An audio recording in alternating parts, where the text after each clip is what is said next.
Paz de Cristo, mi nombre es Kenia, bienvenidos a Vida Abundante en Línea. Estamos muy emocionados de que nos acompañen en nuestro estudio bíblico. Si es la primera vez que se une, nuestra oración es que conozca a Cristo y que se enamore de Él. Es con gran anticipación y alegría compartir la palabra de Dios con usted este día. Le presento a nuestro hermano Alfredo Bautista, quien compartirá un mensaje que Dios le ha puesto en su corazón titulado Juicio Eterno. Paz de Cristo, hermanos, hermanas, personas que nos acompañas. Quiero invitarte a que abras tu Biblia. En esta oportunidad vamos a estar hablando acerca del tema, el juicio eterno. Y esto se encuentra en el libro de Hebreos capítulo 9, versículo 27. Así es que ahí donde te encuentras en tu hogar, quiero invitarte a que busques tu Biblia y busques en el libro de Hebreos capítulo 9, versículo 27. Y desde este versículo vamos a estar desarrollando este tema. Una vez más, el título es el juicio eterno. Y dice de esta manera el libro de Hebreos: y de la manera que está establecido para los hombres que mueran una sola vez, y después de esto, el juicio. Cierra tus ojos ahí donde estás. Vamos a hacer una oración. Señor, te damos gracias por tu palabra, Señor, porque tu palabra nos instruye. Tu palabra, Señor, nos enseña más quién eres tú, Señor. Tu palabra nos equipa, tu palabra nos fortalece, Señor. Y te damos gracias por la oportunidad que tenemos, Señor, de que no tenemos ningún tipo de restricciones, Padre, para poder abrir tu palabra y conocerte más. Acompáñanos, Señor, a través de este estudio, que podamos entender tu palabra, Señor, y no solamente entenderla, sino poderla poner por obra en nuestras vidas, Señor, y de la misma manera compartirla. Te damos gracias en el nombre precioso de Jesús. Amén. Así es que estamos ahí en el libro de Hebreos capítulo 9, versículo 27, y lo voy a leer una vez más.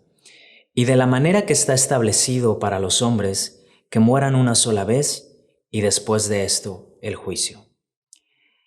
Este tema es muy importante en la vida del cristiano. Es una piedra importante en el fundamento del cristiano. Es un principio, una doctrina que debe ser entendida por nosotros para equiparnos y fortalecernos y también darnos un poco más de entendimiento acerca de nuestro Señor. El juicio no necesariamente fue establecido para infundir miedo, ¿verdad? El juicio fue establecido para establecer orden.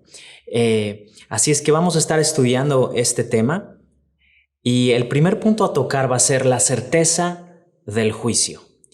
Si algo de lo que podemos estar seguros en esta tierra es de que algún día vamos a morir y también de que seremos juzgados por Dios. A lo largo de la Biblia encontramos que esto ha sido establecido por Dios y vamos a estar viendo algunos pasajes bíblicos que van a apoyar esta doctrina. Quiero invitarte a que vayas al libro de Eclesiastés, capítulo 11, versículo 9. Y dice de esta manera: alégrate, joven, en tu juventud, y tome placer tu corazón en los días de tu adolescencia, y anda en los caminos de tu corazón y en la vista de tus ojos, pero sabe que sobre todas estas cosas te juzgará Dios. Ahí mismo en el libro de Eclesiastés, un poco más abajo, Salomón concluye de esta manera y dice así: el fin de todo discurso es este: teme a Dios y guarda sus mandamientos, porque esto es el todo del hombre, porque Dios traerá toda obra a juicio juntamente con toda cosa cubierta, sea buena o sea mala. Así es que al leer estos versículos, ¿verdad?, estamos apoyando la doctrina de que hay un juicio eterno. Salomón nos dice a través de estos versículos, ¿verdad?, que tenemos nosotros ver la manera en la que caminamos, porque a pesar de que tal vez no haya personas a nuestro alrededor, ¿verdad?, cuando estamos haciendo algo malo, hay una persona que observa todo. Dice la palabra de Dios que sus párpados examinan a los hijos de los hombres. Dios está en todo tiempo y observa nuestras acciones, observa nuestras obras. Y dice Salomón: por tanto te aconsejo que esta es la importancia del temor de Dios en la vida del hombre. Cuando nosotros podamos entender, tenemos la conciencia de que Dios está en todos lados, nos ayuda a refrenarnos, nos ayuda a obrar de otra manera. Así es que dice Salomón: teme a Dios y guarda sus mandamientos, porque esto es el todo del hombre. porque Dios traerá toda obra a juicio juntamente con toda cosa cubierta, sea buena o sea mala. Entonces ya tocamos que, ¿verdad? Es inevitable, esto es algo establecido por nuestro Señor. El juicio es inevitable, la muerte es inevitable. Y vamos a tocar un segundo punto que es titulado El juicio de Dios es justo. El libro de Romanos, vamos a ir ahí al libro de Romanos, capítulo 1, vamos a tratar de parafrasearlo un poco por razones de tiempo, pero el libro de Romanos nos habla acerca de una radiografía que Dios le hizo al ser humano. Y el diagnóstico no era muy alentador al hacer esta radiografía en la vida del hombre.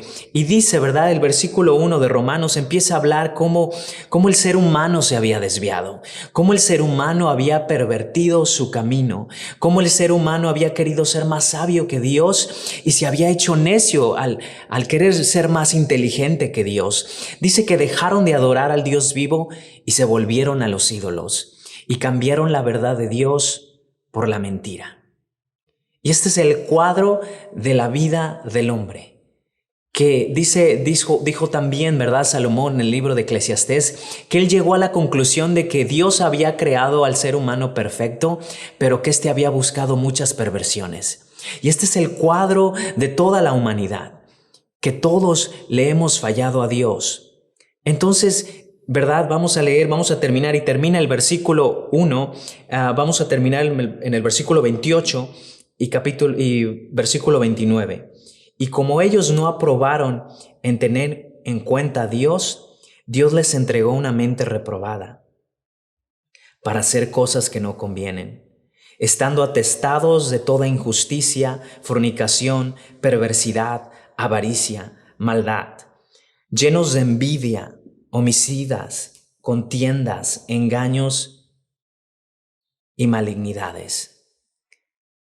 Entonces, ya que hemos tenido, ¿verdad?, un poquito de contexto, parafraseando un poco el capítulo 1 de Romanos, vamos a ir al capítulo 2, donde el título de este capítulo en nuestras Biblias aparece como el justo juicio de Dios. Entonces, ya que explicó, ¿verdad?, el apóstol Pablo a los romanos cuál era la condición de Dios, la condición de los hombres en el pecado, dice que ahora el justo juicio de Dios es este. Versículo 1, por lo cual eres inexcusable, hombre. No hay hombre que pueda poner excusa. Mas sabemos que el juicio de Dios contra los que practican tales cosas, las cosas que leímos en el versículo 28 y 29, van a ser juzgados por Dios a la verdad. Versículo 4, o menosprecias las riquezas de su benignidad, paciencia y longanimidad, ignorando que su benignidad te guía al arrepentimiento. Haz esta pregunta. Dios constantemente está llamando por su bondad a que nosotros rectifiquemos el camino, a que nosotros rectifiquemos la manera en la que estamos obrando. Pero dice el versículo 5, pero tú por tu dureza y por tu corazón no arrepentido, atesoras para ti mismo, dice, ira y la revelación del justo juicio de Dios. Versículo 6, el cual pagará a cada uno conforme a sus obras. Vida eterna a los que perseveraron en hacer el bien y buscan gloria, honra e inmortalidad, pero ira y enojo a los que son contenciosos y no obedecen a la verdad, sino que obedecen a la injusticia. Entonces nos estamos dando cuenta que el juicio de Dios es justo, porque pagará a cada hombre conforme a sus obras. Y conforme vamos estudiando más el tema, tenemos más detalles, ¿verdad?, en referencia al juicio eterno de Dios. Y a continuación vamos a estar estudiando dos detalles muy importantes en el juicio eterno de Dios. Uno es el tribunal de Cristo, que es el juicio para los creyentes, las personas que hemos aceptado a Jesús como nuestro Salvador. Y el juicio del trono blanco, que es el juicio para las personas que rechazaron a nuestro Señor Jesucristo, las personas que no le han aceptado como su Salvador. Vamos a empezar con el tribunal de Cristo. Y el tribunal de Cristo no determina la salvación de una persona. Esta está determinada por el sacrificio de Jesús en la cruz.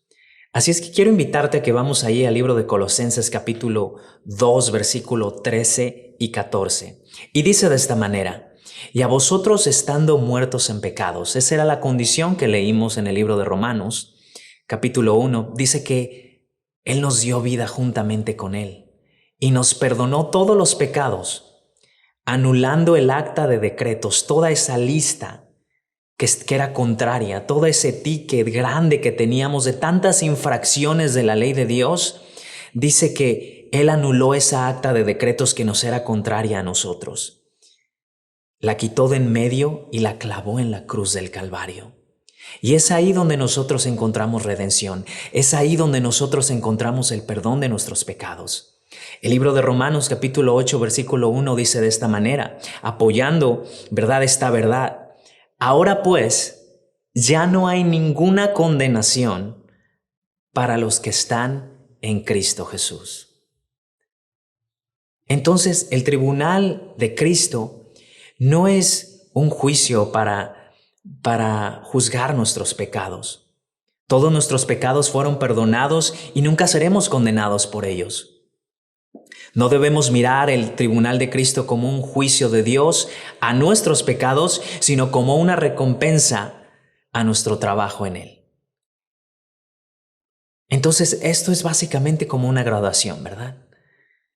Todas las personas que se gradúan de alguna escuela, ¿verdad? No todos se gradúan con el mismo promedio de calificaciones. Hay personas que se esforzaron de más, que tuvieron actividades, ¿verdad?, extras, que buscaron tener clases extras, que buscaron tener tal vez, no sé, ¿verdad?, servicio social. Y hay muchas personas que se gradúan, ¿verdad?, con medallas, y esto es básicamente el tribunal de Cristo. Y nosotros seremos juzgados en base a esto. En base a nuestra obediencia a la gran comisión en Mateo 28. Seremos galardonados en base a qué tanto esfuerzo hicimos por compartir el Evangelio a través de la tierra. Seremos además juzgados en base a las almas que hayamos ganado. En el libro de Primera de Tesalonicenses, capítulo 2, 19, el apóstol Pablo se refiere a los tesalonicenses como su galardón, como su corona. Y así va a ser en aquel día, hermano. Todas esas personas, todo ese esfuerzo que has hecho por compartir el Evangelio y por llevar de la mano a una persona a conocer a nuestro Señor Jesucristo, va a ser recompensado en aquel día. Vamos a ser también, ¿verdad?, galardonados o juzgados en base al trabajo realizado en la obra de nuestro Señor Jesucristo. Pero aquí hay un punto importante que quisiera tratar por un par de minutos.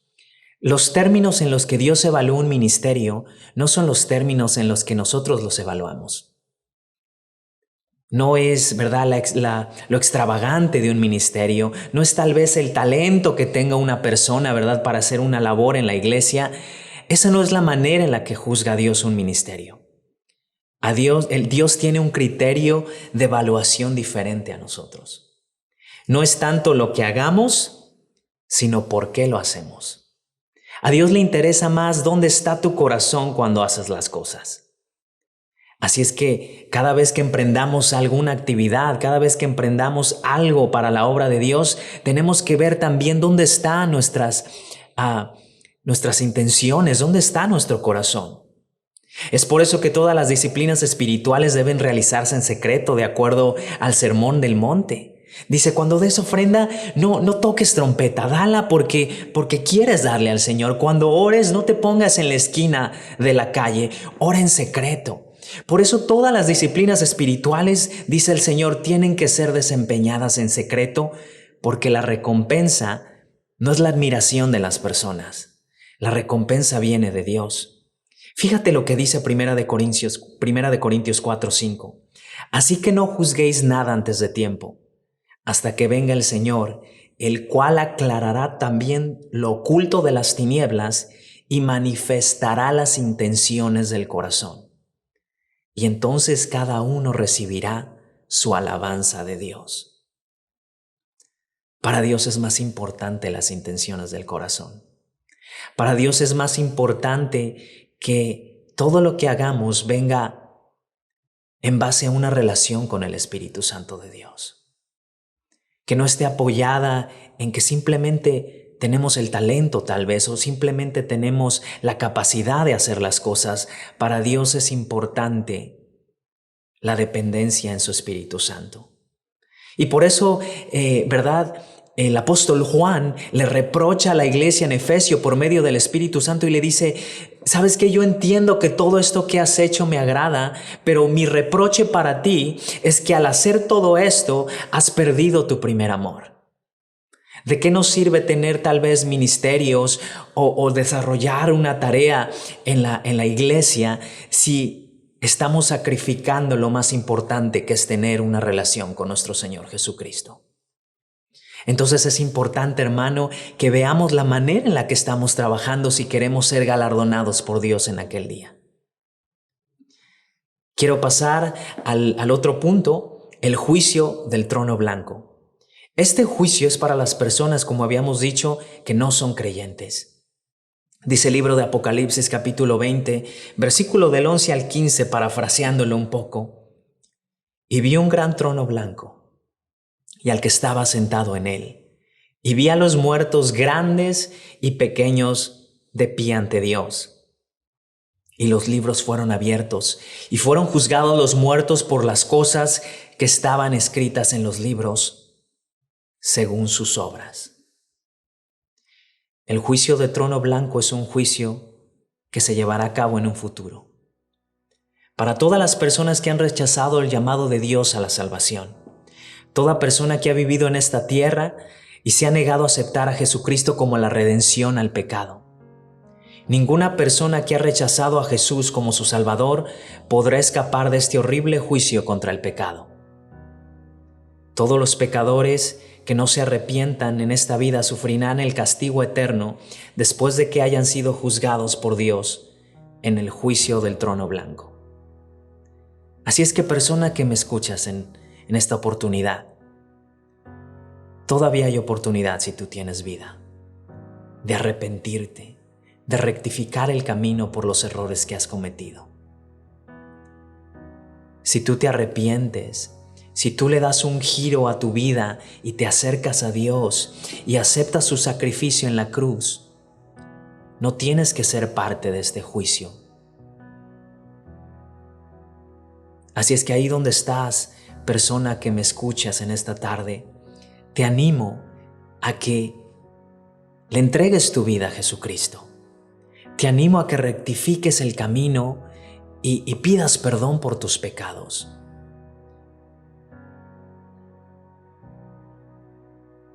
Quiero invitarte a que cierres tus ojos ahí donde estás y vamos a hacer una oración para dar finalización a nuestro estudio. Señor Jesús, te damos gracias. A manera muy breve, Señor, hemos expuesto este tema, este mensaje, Señor. Te pedimos que esto, Señor Jesucristo, simplemente mueva un poco la curiosidad en nosotros que lo hemos escuchado, mi Dios, en las personas que lo están escuchando y que podamos estudiar a más detalle, Señor Jesucristo, el juicio eterno. Que esto nos mueva, Señor Jesús, a hacer cambios en nuestras vidas y a ponernos a cuentas contigo, Señor. Que nos enseñe, Señor Jesucristo, que no nada más es el hacer las cosas, sino por qué las hacemos y que las motivaciones del corazón son importantes para ti, mi Dios.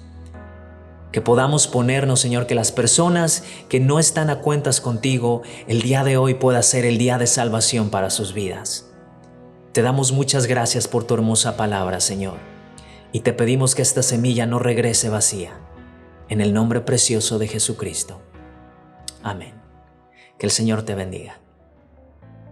Gloria a Dios. Gracias, hermano Bautista, por compartir un mensaje tan poderoso con nosotros. Sepan que la palabra de Dios nunca regresa vacía. Estamos confiando y creyendo que Él logrará lo que comenzó en su vida. Le agradecemos por acompañarnos en nuestro estudio bíblico. Lo invitamos a suscribirse a nuestro canal de YouTube, síganos en Instagram y haga clic en me gusta en Facebook. Hasta la próxima, que Dios los bendiga.